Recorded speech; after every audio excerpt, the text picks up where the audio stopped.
Hey everyone, I'm Barry Counts. I'm a real estate broker with Keller Williams. I'm also Director of Operations here at Best and Associates Architects. And I'm here today with Gary Best. And he is the principal architect, owner. And Gary, you want to introduce yourself real quick? I'm Gary, principal architect. Yeah, I'm an architect here, been doing this for over 40 years. Been well blessed in what we've done over the years. So just wanted to kind of give you an insight on whether to hire an architect or draw your own plans or get it out of a magazine. So we just wanted to go over a few things like that today with you. Absolutely. So, and I've been doing real estate for 20 plus years. And like Gary said, he's been doing architecture for 40 plus years. We've obviously seen a lot of changes over the years, Absolutely. right? And when I'm working with, I've sold a lot of homes over the years, but when you come to land is a whole different animal than selling an existing home. Right. And so when I'm selling either a vacant lot or a tract of land, could be a farm, and they're looking to put a house on it, obviously they need some plans, and which brings us to today, is basically why hire an architect. So we live in East Tennessee, and one of the things about East Tennessee, there's not a whole lot of flat, Right. So if you live in Texas, Arizona, no offense to those states, grade and stuff is less of a concern than what we have here.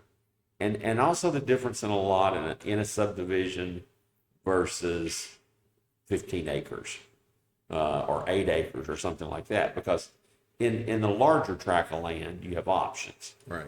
In a subdivision postage stamp lot that's 100 foot wide and 250 foot deep, that's what you got. And there's not a lot of options in that realm. So, Right.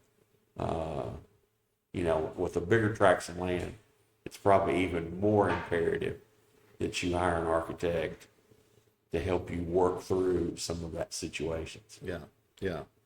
So, I have clients that when I'm working with them on vacant land, vacant lot, a lot of times they'll say, I've been looking in a magazine and I found all these plans and I just love this one, but Yes. I would like a few little changes. Why not go that route versus hire an Well, architect? and so I'll tell you honestly, if you can find that perfect plan in the magazine that you like, you need to buy it. Okay?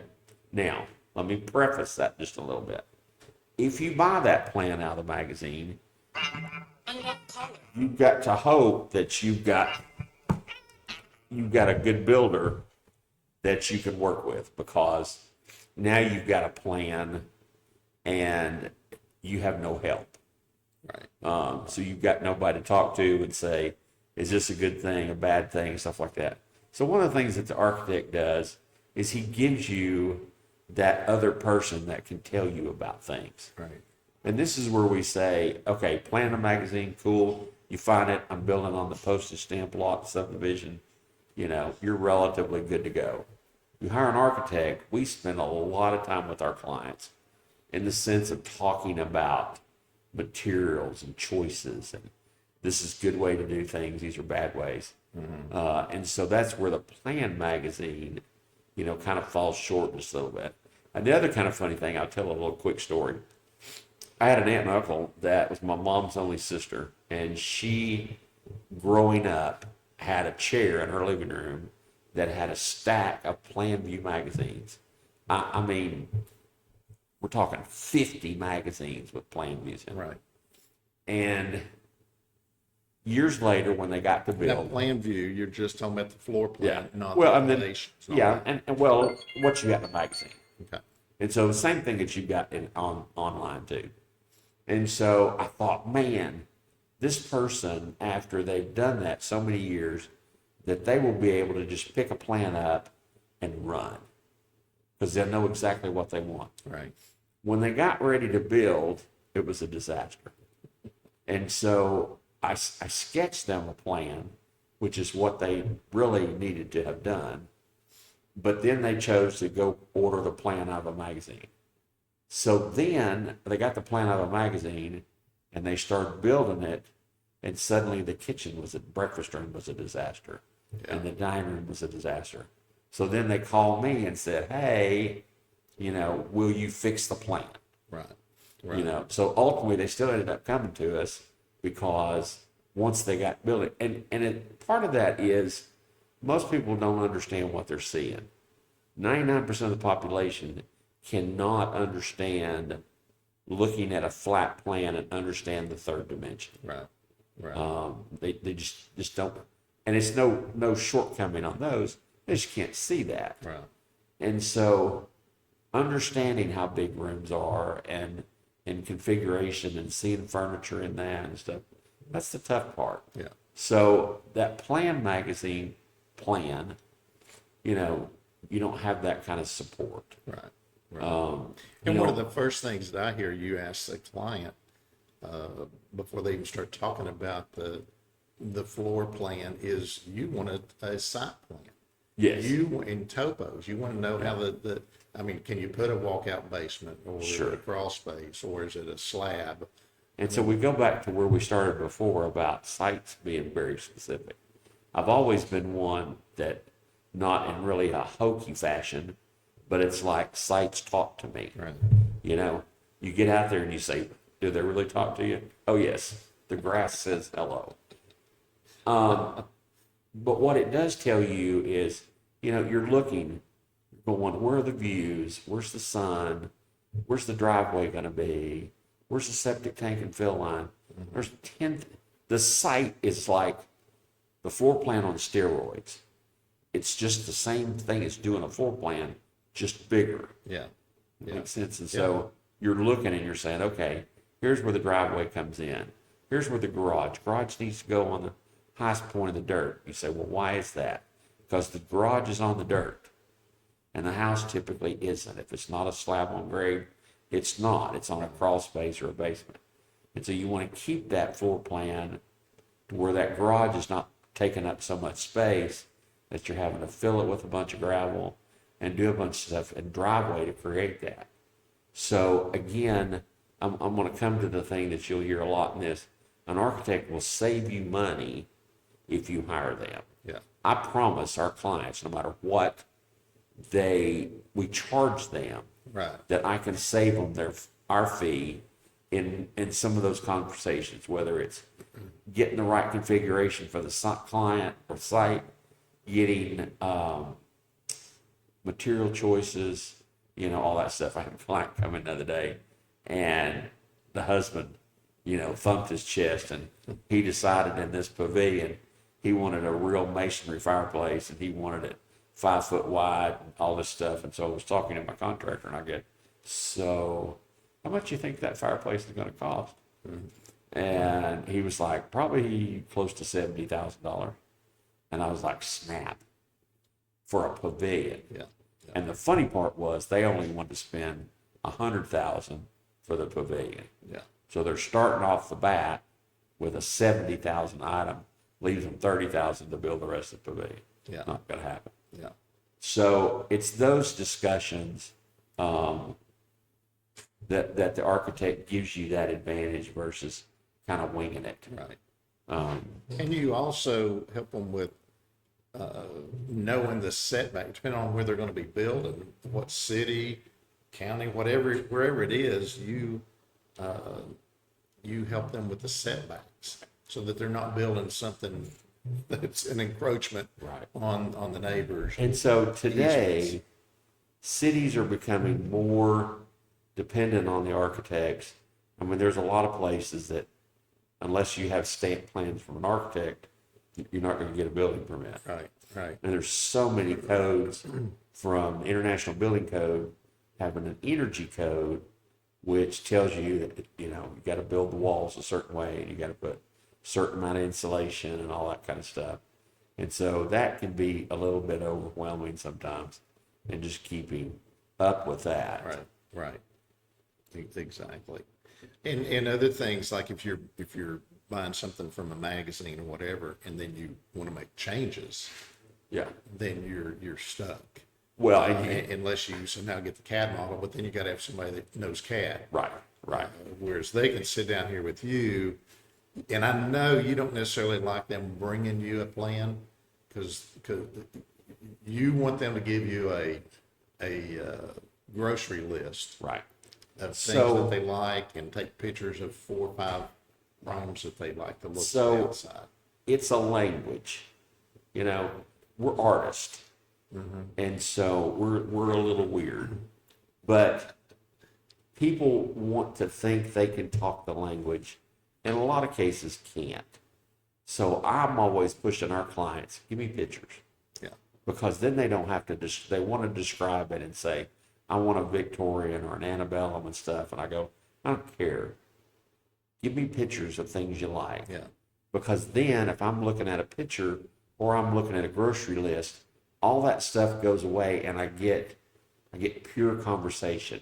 I get pure comments in that because they'll look at a plan in a magazine, for example, and they'll see a master bedroom and bath that they like, or they'll see a living room that they like, and they really just kind of blank out on the rest of the plan.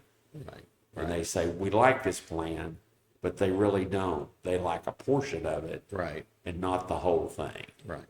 And so when we can start with them that we know what they want, 9 times out of 10, we don't end up with those spaces that they don't like. Yeah. Because we didn't do them to start with. Yeah. So, So you take their list of what they, some of the absolute have-tos. right, And then some are, I wish I had. right, And then examples of pictures of elevations. And then you come up with your own design from that. And then you bring them back in however many days or a week later so and sit down with them. our plan is not just about how to arrange rooms. I've been doing this for 40 years. Right. Do I ever go back and pull out an old plan? I just don't. And you think you would sometimes. And I was like, man, I could pick this out and start from this house and start from that, and it would be much faster. And when I get done fixing that one, I'm like, why did I do that? You know, everybody's different. Every site's different. What's important to you is relative to where you're at in life. Are your kids still living at home? Are they not? You know, and so a house, although can't change, you know, goes through an evolution as you grow up from getting married and having no kids to then suddenly having kids to the kids being gone, you know, and so the house requirements and needs are different. Yeah. Are you building that forever house? Right. You know, that not to be morbid, but that we're going to die in. Yeah. You know, and it's like, what does that look like? Yeah. You know, Absolutely. So obviously, whether they bought it from a magazine and now they're on their own, or they hire you, which is the best solution. Right. What about a contractor? Where does a So there's a few contractors out there that draw, and they're not bad. You know, there's kind of 2 avenues there. You got a contractor that can draw, or has a draftsman within the office. Again, a draftsman and an architect are totally different. well, on that note, a draftsman can't stamp a drawing. Right. So a lot of times you need the stamp. Yeah, the And city's that's one of your requiring requirements, it. the city. Yeah. Yeah. The other thing is like the difference between a nurse and a doctor, you know. Yeah. But anyway, you can do that. There's some funky little programs out there, and with AI now and awesome stuff out there, you know, you can buy a program and stuff. But what that program is going to give you is much like back to the magazine set of drawings. It's going to be basics. Yeah. It's not going to be details. Yeah. You know, if you've got a floor truss and you're going to pour your garage up to floor level, you can't pour the concrete against the floor truss. So you got to know a detail how to fix that. You say, well, your builder's going to know that. Yeah, one of my best friends, a builder, and I talk to him a lot. Yeah. you know. And so, not always will they know how to do those situations. Right. So, what do you get on that note? You mentioned structure. Yeah. What do you get for plan if they hire you? So What do they get that they might not have got from a a little builder or a coach, magazine? little coach in that is, so we're a full service firm in the sense that we're kind of like going in Walmart and everything's here. We have mechanical engineers, electrical engineers, structural, civil, the whole shoot match. However, All that have a license that Yes. they can stamp their particular discipline. correct. Yeah, just like you. So, but the difference is, and what we've learned over the years from a lot of experience is plumbing drawings typically on a house and heat and air drawings on a house are a lot of times a waste of money for the client. I kind of hate to say that because the contractors are not perfect in knowing how to do that. Yeah. However, in a house, it's pretty basic. If the plumber doesn't know that it has to run downhill, you're in trouble to start with. And so, the heat and air guy, we've always laughed. I said, the heat and air guy rolls up the mechanical plans, sticks them behind the seat of his truck, only to find them when he sells the truck. Yeah. Because they stay there forever. Right. So those, we don't encourage our clients to buy those. Because like I said, the heat and air guy's funny story with that. My mechanical engineer, runs for one of the local heat and air companies. He runs the calculations for them. And so they're constantly calling Dan and they say, hey, Yeah. the building inspector's requesting a manual J form and they can't fill that out. Right.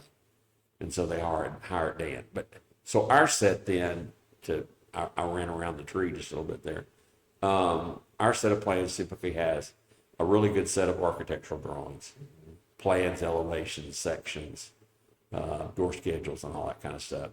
And then typically a pretty decent structural set that gives them beam sizes and header sizes and how all those goes. And a lot of times, if there's special things that I've done, if I've done curved walls or curved roofs or something really bizarre like that, then we'll give them special details to do that so that the contractor doesn't.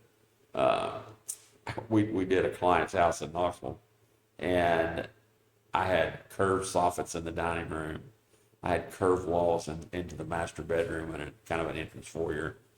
And so we went over one day and we were walking through the house, and they weren't done, but they had the walls and had crown mold stuff. So they had put crown mold on the curved walls, which was good. It's what I wanted. And so the owner's wife was there, and I said, the boys have put crown mold on all this. And she said, yep. She said, they asked about that. I said, I was afraid they'd talk you out of it. She goes, nope. I told them it was on the plans, and they had to do it. Exactly. And I said, I love you. Yeah, exactly. Because she stuck up for it. And when it got done, it was gorgeous. Yeah. But she said, a couple of days, they threw their hammers down and went home early. Well, I was going to say, you said if you do something crazy. Yes. You meant to say when you do something crazy. That's most of the time. You will always draw out where they can know how to build it, know how to make it, which is. Yeah, we're not going to leave that, we're not going to leave that to the contractor to figure out. Yeah. I tell a funny story on my wife. We'd been married, I don't know, 10, 15 years. We went and stayed in a cottage that I had designed. And she goes up to the second floor, and she was like a little kid at Christmas time. She was like, oh my gosh, you need to come up here. And I said, what? She goes, this is the coolest thing.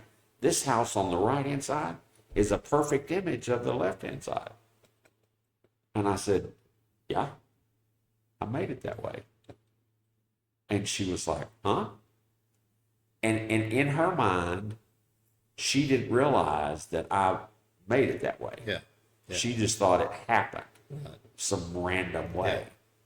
And I'm like, and she, like I said, we've been married for pretty good while. Most people don't understand what an architect does, Right. you know, and to understand that, you know, when we're designing, we're in your house. Yeah. Oh, I yeah. mean, I'm walking through the house and walking in the bedroom and doing stuff like that to make sure that you don't get a bathroom door that opens up and there's the toilet Yeah. and everybody can see you from the kitchen, or, you know, just subtle little things Yeah. that most people don't think about till they get in there, Yeah. you know. And Well, so on kind of on that note,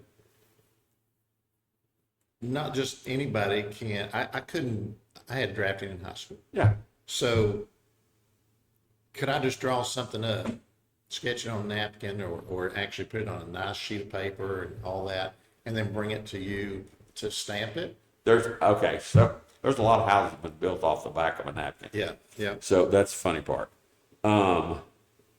No. So if we, by law, if we stamp any set of plans, it has to be plans we prepared. Okay. If I stamp a set of plans that aren't mine, the board will take my license away. Yeah. And so, you know, you look at that and say, okay, I stamp your plans for $10,000 and I lose my career forever. Yeah. You know, that's it kind of doesn't not- work out that way. So on that, just kind of briefly explain the school part. How many years you had to get your, So I'm similar. Won't make all the doctors in the world mad, but you know, I'm 5 years of college. You have a 5 minimum of 3 years of internship. okay. Now it's different. It's, I think, 5 and 4. So you have to do 3 to 4 years of internship under a licensed architect before you can take the test. Doesn't mean that magically gets your license. It's like taking the bar or anything else. Yeah. You got to then pass the test. Yeah. And so just for example, my class, when I went to UT, we had 150 when we started. We had 75 that graduated, and there's 5 of us that have license. Gracious. So you're going, one class went from 150 to actually 5. That's, Pretty yeah, significant. that is. Yeah. That is. So, Back to I want to go back just a second, back to the land. We're in East Tennessee.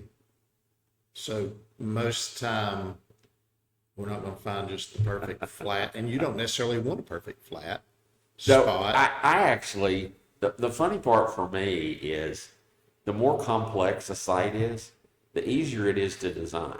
Yeah. And I know that sounds bizarre, but if you give me a rectangular flat lot, I don't know what to do because there's nothing to respond to. Yeah. Yeah. You give me a complex steep slope lot, then decision making comes very quick Yeah. because there's only one place to put the garage. There's Right. only one place to get on the site, and you know, Right. blah blah blah. So we've always kind of challenged when our contractors brought us the last lot in the subdivision because nobody could build on it or something like that, that they brought it to us thinking, oh my gosh, this is going to be, you know, horrendous for them to work out the design. And I'm like, nope, here. And they're like, oh my gosh, yeah, Yeah. that just fits.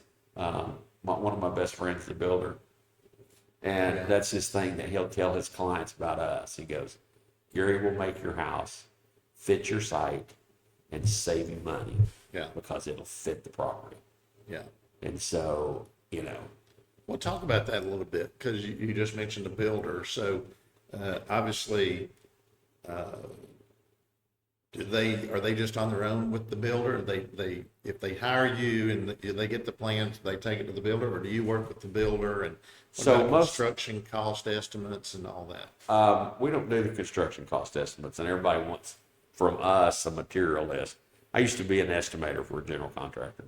I would never accept material list from somebody else. You just can't, Yeah. because everybody has their own little quirks. When I was a builder for a while too, and so, but I knew my subs.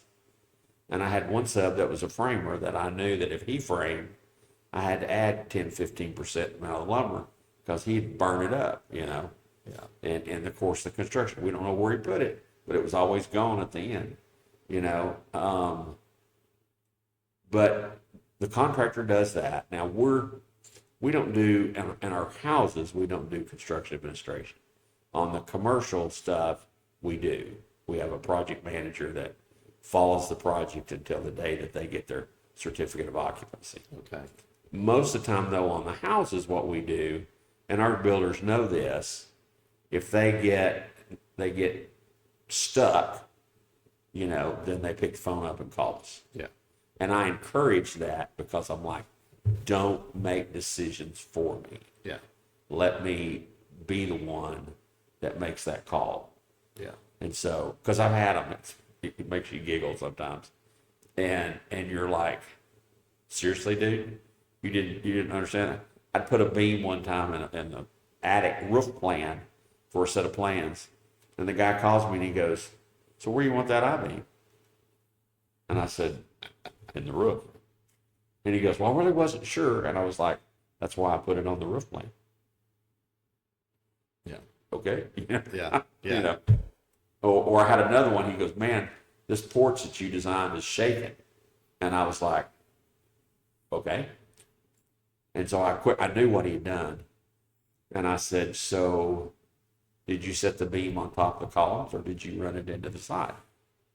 And he goes, oh, I set them on top. And I said, okay, that was wrong. And he said, well, how would I know the difference? And so this is something I teach my draftsmen. When you open a set of drawings, bottom right-hand corner is the first thing that everybody looks at. Yeah. The top left-hand corner never gets looked at. So I told him, I said, are you on the roof framing plan for that porch? He said, yeah, I'm looking right at it. I said, pull your drawings open just a little bit more. And he said, okay. I said, see that wall section right there? It tells you how to do that column. Oh. And I said, and it was on the roof framing plan. And he was like, oh. Yeah. I said, the drawing was right there, specifically told you how to do that. Right. Which, going all the way back to the beginning of our conversation, you wouldn't get that from a magazine. No, the guys are going to, you know, and unless he understood structure in the sense that we understand it, he would just set the beam on top of the column because that's logically what everybody does. Yeah. But in a steel situation, if you put it in, it's much like just grabbing your finger. When I grab that finger, I got a hold of it. It's pretty rigid. When I set my finger on top, that's not too good. Right. Because it can move around. Yeah. So that's the difference in how we detail that. And so we go through structure and all that stuff in a very kind of common sense way. Yeah. That it's not just about books and knowledge there. It's about what works. Right. You know? So. Well, I'm going to switch gears real quick, and then we can wrap it up. I know there's a lot more stuff we can do separate podcasts for. Yes. Yes. What about permits? Any of that kind of thing? Do you help with that or not? Absolutely. Is that the Absolutely. who applies for the permit and kind of walk So- through that? Usually the builder for residents applies for the permit because he's ultimately responsible for the construction. And the building department wants his license and his insurance and all that kind of stuff. But the guys in the building department sees our drawings that have our name on it. Yeah. And so if they have questions in the approval process, we get more questions on the site plans than we do building plans. And that's just working through planning commissions, zoning departments and stuff like that, that we get the site questions. Yeah. Otherwise, you know, we have to put on there the code that the city's using, whether it's IBC 2024 or 2021 or 2019 or 18, you know, because they jump all over the world. Yeah. Yeah. And so we've got to certify that what we've designed meets the code that they're on. Right. So, but yeah, we work through the building departments with any questions they have. Yeah. Okay. Well, do you have anything else that you would like to share before we wrap this? Well, I think that's good. I think, just understand there's a value to hiring an architect. And everybody looks and go, oh my gosh, I can't believe he was going to charge me $10,000 or $20,000. Here's what you got to think about. This is the most expensive investment that Absolutely. you ever do in your life. Yeah. Why would you not want somebody to help you work through that? Absolutely. Absolutely. Why would you not? Yeah. Yeah. Peace of mind. Absolutely. So that's it. Well, guys, I think that wraps it for today. Good. Again, there's many things we've not even touched on, but those will be for some future podcasts. Yeah, stay tuned. Stay tuned. We appreciate your time. Look forward to seeing you next time. All right. Thank you, Gary. Thank you.